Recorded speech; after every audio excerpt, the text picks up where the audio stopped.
Whoa, I'm Anastasia Clarke, and I'm going to show you an interface that I built for a piece, I call it live embodied electronic music, but it also can be read as dance or theater. And the piece that I created my interface for is called Self-Work. So just in going on in a conversation about this, I think it's important to think of it in the context of being created for a specific piece with themes and content, as opposed to an instrument for improvisation, which does figure into it, but happens in different ways. So, there's a picture. Here it is here. Going to start kind of conceptual and heady and move into the hands-on portion. So there we go.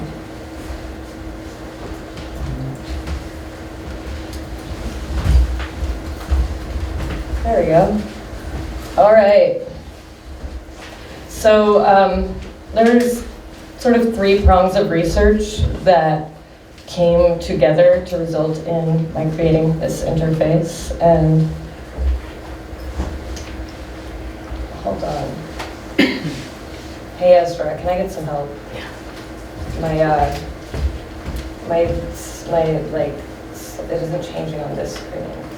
Oh, because it's there. Okay, cool. Great. Thank you. The first one is this idea of a healing music.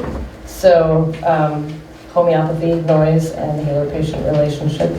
The second one is the performance of attention in Pauline Oliveros' music, and sonic meditations, and this idea of layered attentional strategies. And the third one is the idea of control versus exploration in instrument and systems design. So we're going to break those down with pictures and fun things now.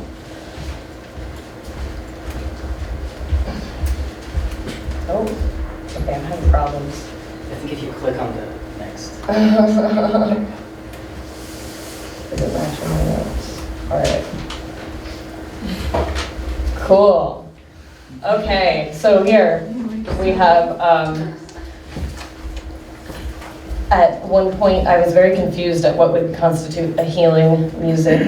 On one hand, there's like this world of sound baths and singing bowls and people like Yasos, one of the founders of New Age music. And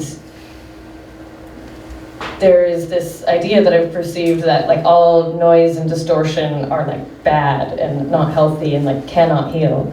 And I even sort of got in an argument with Yasos during a Q&A like 6 years ago about this. So on one hand, I've been really interested in this very smooth and harmonious music and the way that it can take your body out of this thinking and analyzing state and into just an experiencing state. And on the other hand, I've been really interested in people like Milford Graves, here he is with Min Tanaka, and Pauline Oliveros, who it would seem to me that their idea of a healing music is more to do with attending to what unfolds organically, what needs to happen. In Graves' case, he introduced me to the idea of homeopathy. I'm just gonna let you read my meme. I'm not gonna move on.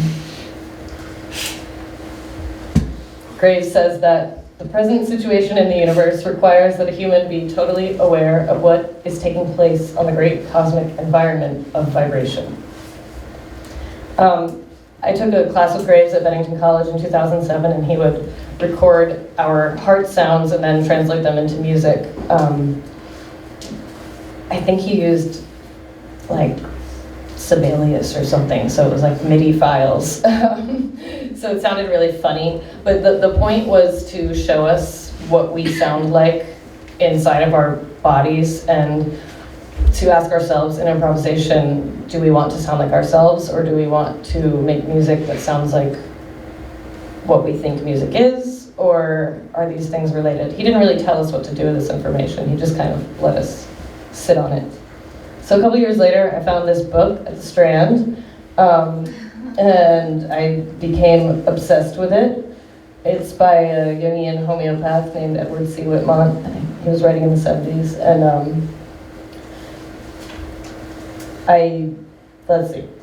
I stole from this book the idea of Simillimum, and it's the drug offered to an ailing patient because the same drug, when given to a healthy person, will produce the symptom complex most nearly approaching that of the disease in question. So it's this idea of like cures like. And if you extend that to a musical metaphor, I started asking myself questions like, can noise be administered as Simillimum? Can it play a role in a larger holistic healing process? And if so, how much do we need to use? How do we determine dosage? Can harmony be used as a carrier flavor that makes the noise taste better? And does it work to microdose audio? I like noise because I like the way it acts within a larger ecosystem of sounds, natural sounds, musical sounds, tonal sounds, droning sounds. And it's another way to access character, and it gives me a variety of textures to work with. So in creating, I knew that I wanted to create healing music for a very long time, and I used to feel like it was strange that I wanted to make really abrasive music in order to do that, and discovering this idea of like cures like kind of justified what I was doing at like a very crucial time in my musical development. So years passed. Went away to grad school. I made a piece about it. And in making a dance theater type piece with narrative, I went back to Whitmont and I pulled another idea out of his book, which is that in order for healing to occur, it's necessary for the healer and the patient involved in the healing to experience some kind of dramatic conflict. The whole book is about this, so I'm not going to regurgitate that. I'm just going to read this quote. Healing is an act in the performance of a drama. The archetypal play demands the observance of appropriate ritual to be effective. We call it good bedside manners. The proper ceremonial dress and deportment, the ritual of the surgeon's scrubbing. Healer and patient are destined actors with archetypally assigned roles in a sacred performance.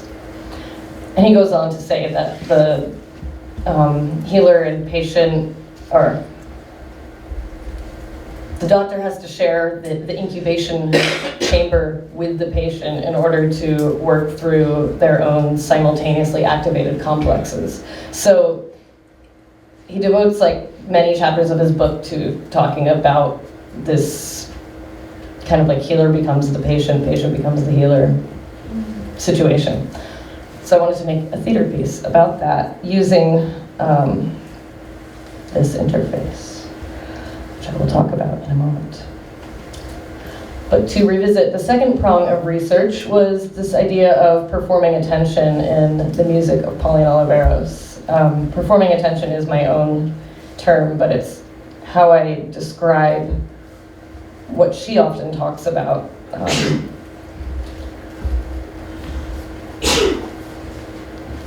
These are out of order. She says, listening involves the direction of attention. There are two modes of attention: focal attention, which corresponds to an all or nothing state, attention to one point and nothing else, and global attention, which corresponds to an open receptive state, attention expanded to a field. Focal attention is sharp and clear. Global attention is warm and fuzzy. The two modes work together as expansion and contraction. I feel like Pauline hits on something in this particular quote, although there are many quotes like it, when she talks about the expansion and contraction of attention.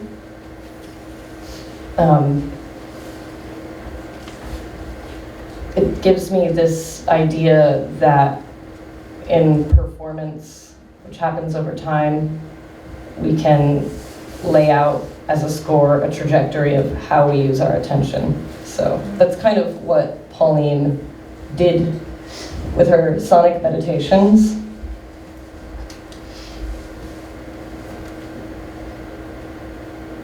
she says that healing can occur if you practice these meditations, which involve actually making sounds, actively imagining sounds, listening to present sounds, and remembering sounds. And they're small, for those who don't know them, they're kind of short paragraphs of instructions for doing things like connecting with another person telepathically, or tracking a sound in your environment, or mentally reinforcing a sound in the environment, and so on. So she wrote these in late 60s, early 70s, published them in 74, and what's interesting to me is what happens right after this in her career. She made what she calls theater pieces, and these theater pieces took different sonic meditations and layered them and placed the people who were practicing the different meditations in a mandala formation. So this piece, Crow 2, I want to point with my fingers. Can I do that? The mouse is confusing. She has a poet in the center. Ooh. And, well, whatever, you can see it. And then she has her mirror meditators surrounding the central poet, and that's one sonic meditation. And then she has what she calls the Crow family single stroke rollers, another sonic meditation, energy changers, another sonic meditation surrounding them, and then 4 didgeridooers on the side, or on the 4 corners here. And then in between, there are 3 characters that she calls heyokas, which were meant to distract the meditators doing all these different sonic meditations. And this is sort of the dramatic conflict that she stages, and I guess it's, I can't remember now, the role of the meditators to not get distracted by the distractors. So in discovering this piece, I'm like, oh my God, Pauline was doing it too. This idea of homeopathy, of like aggravating a thing in order to make the good thing stronger, if that makes sense. Anyway, maybe it does, maybe it doesn't.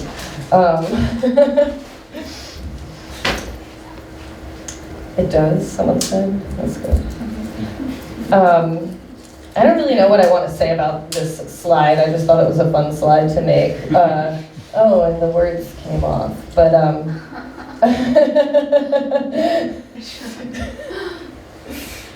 yeah, at Mills, I was really influenced by my teachers there, and it was sort of the first place that I was had this idea kind of beat into my head about unpredictable, uncontrollable instruments being really fun to use.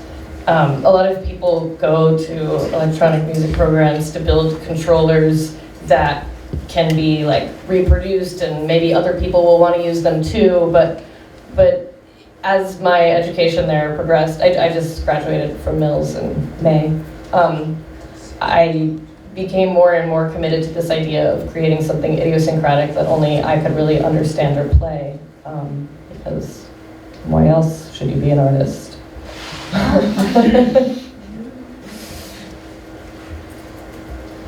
And I'm going to read a bunch of quotes from Leticia Tsunami regarding her views on the distinctions between instruments and controllers as a sort of lead up to me actually presenting my interface. A controller becomes an instrument when the software starts reflecting and adapting the limitations and possibilities of the controller, and your musical thinking and ideas become more a symbiosis between the controller, the software, and the hardware. Even though the sensors and sound processes, she's talking about her ladies' glove, which is in the picture, it's a controller. Even though the sensors and the sound processes were tightly mapped, there were always events that would leak out and that I would have to adjust to. It became less and less about control and more about allowing an organic process to emerge and letting the ladies' glove participate in the shaping of events. As odd as it seems, it became more of a collaboration between a ladies' glove and myself, and eventually this shaped my imagination. And the third one, also about unintentional effects of the ladies' club. Unintentional effects revealed themselves to be crucial to an adaptive performance. The switch from control systems to exploration systems seems to me now inevitable. We need to build instruments which transform us, instruments which allow us to explore states in between firm lands, hear different timing structures and sounds from unknown spaces.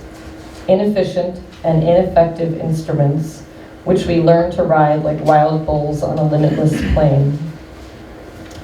So this all sums it up for me and got me working. I was studying with Leticia while creating this interface, and this idea of inefficiency and ineffectiveness and you know, inviting failure and performing failure were all very attractive to me as a person who's drawn to theater and storytelling.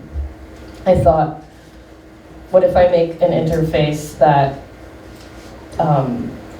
asks me to perform gestures that allow the people watching the performance to like read into my character more than if I was just here, moving in a very small area, and you can't see me because there's usually not a camera.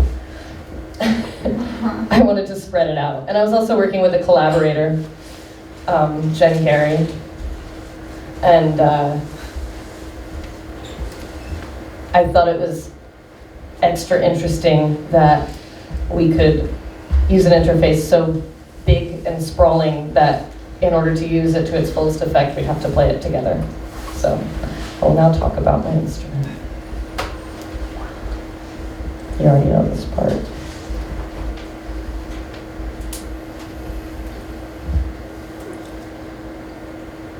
So I was already working on Crackle Boxes as sort of a circuit and soldering learning project with James Fay, and in one of his classes he assigned us to take this instrument which uses copper touch points and design it into any interface we wanted to. So some people, like, I know one person like literally put earthworms on foil and let the earthworms play the Crackle Box, but I didn't want to do anything like novel like that. I was like, I really need to use this and need to build my piece now.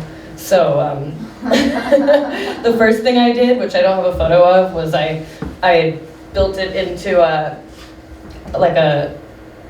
thing that went over my neck, and it was a big embroidery hoop, but it had a hexagram on it with like leather strap, and I attached like copper nodes to that, and I would play it on the front of my body.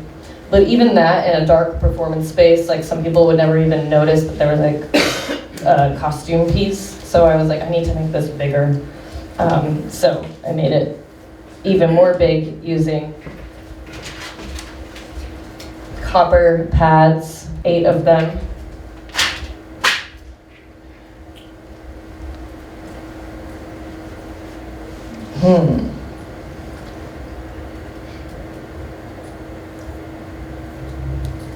And I was drawn to this circuit because it makes all of these like terrible noises, which I love.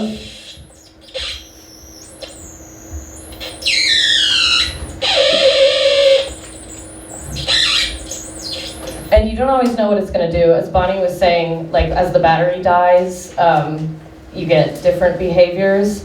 And if you toy with the circuit, you'll get slightly different behaviors. So what I ended up doing was taking the original circuit design and modifying it for my own purposes to have 8 touch points instead of 6.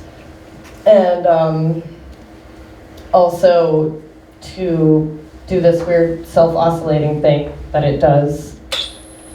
I'm not touching it, it's making sound. That is because, where's my little cursor? That's because I tried to add a volume pot right here, but I didn't know that it wouldn't behave like a volume pot and that it would cause this constant sounding to happen. And instead of trying to fix it and learn what to do, I thought, hey, that's really cool.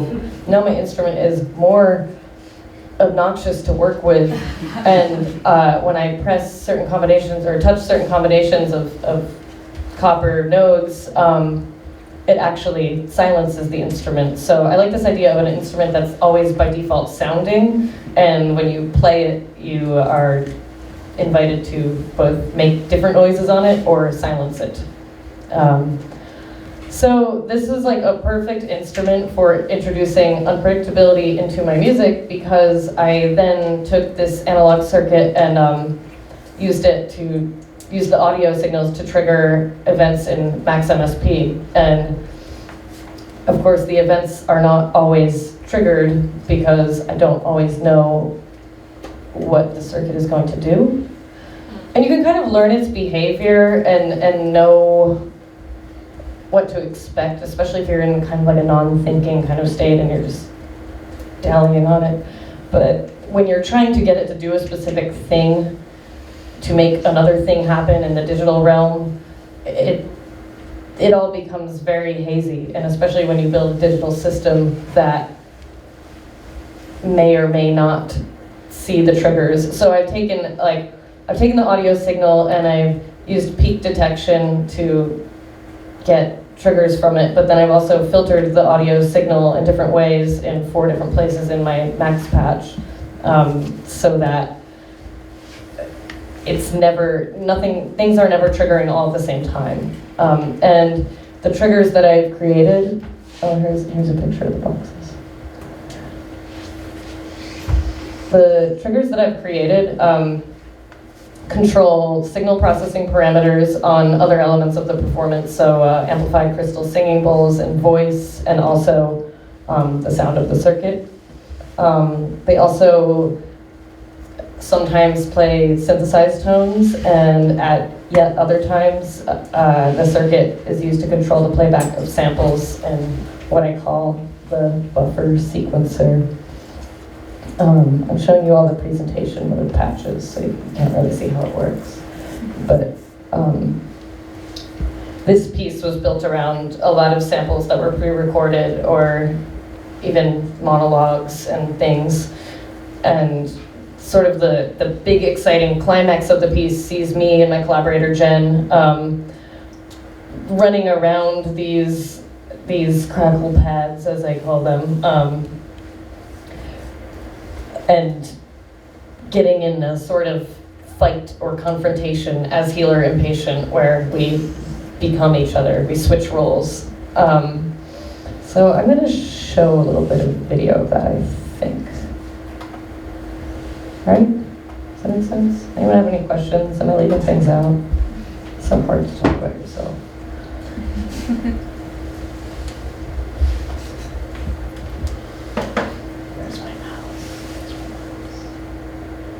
I'm not even going to full screen it.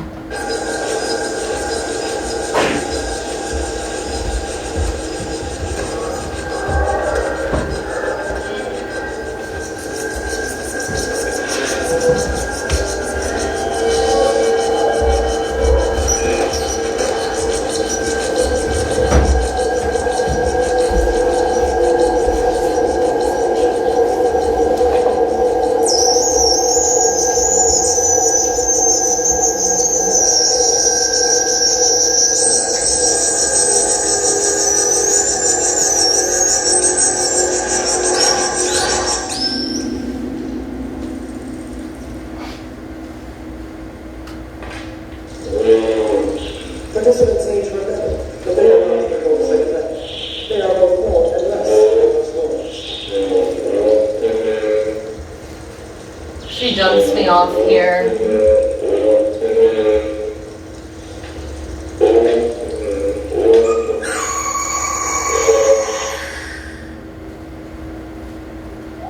It does continue, but that's just to give you like a little taste.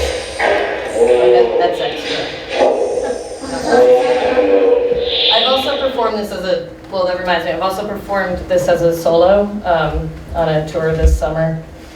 And that was interesting because I had to play both healer and patient.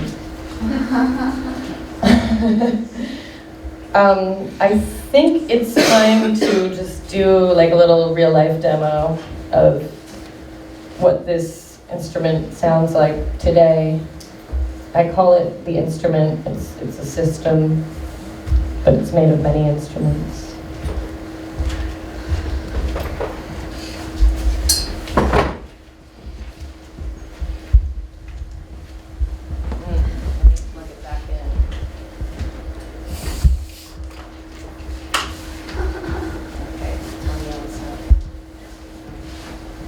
Usually what Ezra's doing would be controlled by a computer, but, you know, patching before the gig, decided to let Ezra be a computer today.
So that's kind of like a very, very, very, very brief version of how it works.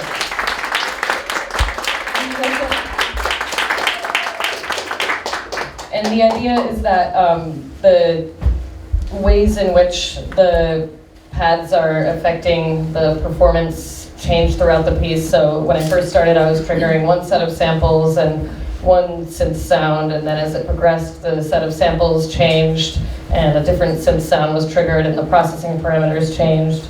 And then, again, as it progressed, we didn't hear the sound of the circuit anymore. We just heard what it was triggering, which was simply that kind of like synthesized string sample pitch shifting. So, very like Redux version of what it does. So as an improviser, I've been not really using this interface as much, but I have been using the shifting templates, shifting control systems in my improvisations, and sometimes I exert a very strong degree of control over what's going on, and other times I will like create ways to surprise myself by putting the shifting templates on some kind of like timer or something that randomizes it. So I don't know, questions? And oh yeah, how is this a healing performance? I don't know, talk to me.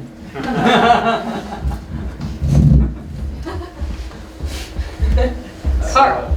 Yeah, to what extent are you thinking of the pads as percussion instruments themselves?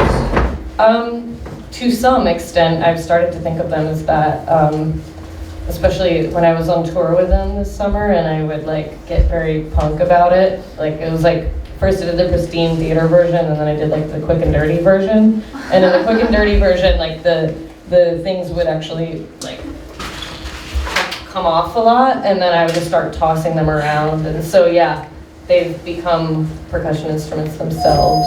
But oh, they're still triggering. Sorry. Sometimes it triggers when it's off too. Hold on. Sorry, I'll turn it off. Okay. Does that answer your question? Yeah. Anyone else? Hi. Do you only think of the healer-patient relationship as being dramatized in performance, or do you also think about it in terms of performer and audience? Definitely on that level as well, and that's a really good question. I tried to extend that metaphor as well as this idea of like performing a trajectory of attention all the way from like the tool and circuit level to the interaction between Jen and I to the interaction between Jen and I as a unit versus the audience. I could talk about that all day, but we should talk later if you want to talk about that. Yeah. Yes, in the back. Yeah, hi. You put up a picture of Jerry Hunt. Oh yeah. How was your working conversation with this? Yeah. Well, I never got to experience Jerry Hunt's work in real life, but I was made aware of his work because I was interested in all of these things, and I think Leticia actually told me about him, but he would create these performing systems that had built-in possibilities for failure as well, and he's like one of the only artists that I know who, like, you can definitely say that about. And I think it was like sensors and video systems, and everyone who has seen him perform has told me that he had a very shamanic presence, and that I should check out his work. I don't know how I would. If anybody has a way that I can, please speak to me. He's no longer living, and I don't know where to find his stuff. Shirley Hirsch, I think. Yeah. Oh, cool. Yeah. Thanks, because I forgot I put that there, and I put it there so that I could find resources. There is some available. Great. There are CDs. There's a lot of good writing on his There's website. CDs, too. Cool. And I have an old DVD. Let's all talk. Let's all hang out. Any more, one last question? Yeah, so I guess I'm curious about, as you invented this system and are kind of still working on it, about, I guess, learning like how it's either taught you or you drawing from other experiences to think about like learning how to like practice or become like limber with it. Is that something to think about? Yes, because there is a learning curve, and as I learn the instrument, it stops surprising me as much, which is why I'm always changing the digital side, really. Yeah, I have to, like, in developing a practice around this instrument or similar instruments and systems, I have to constantly, like, re-engineer so that I'm still confused, if that makes sense. I like to be confused by my system, and once, so for instance, I was talking about the shifting templates, and I put them all on a timer. I learned those as a composition for the pristine theater version of this work, and it got to the point where I kind of knew what was going to happen, and I had to some extent. But on a very micro level, I didn't know exactly when each sample would trigger, or exactly like if I would get like the flatulent sound or like the screeching sound. So yeah, I don't know if I'm answering the question, but yeah, try to spice it up in my practice. All right, thank you so much for Thank you.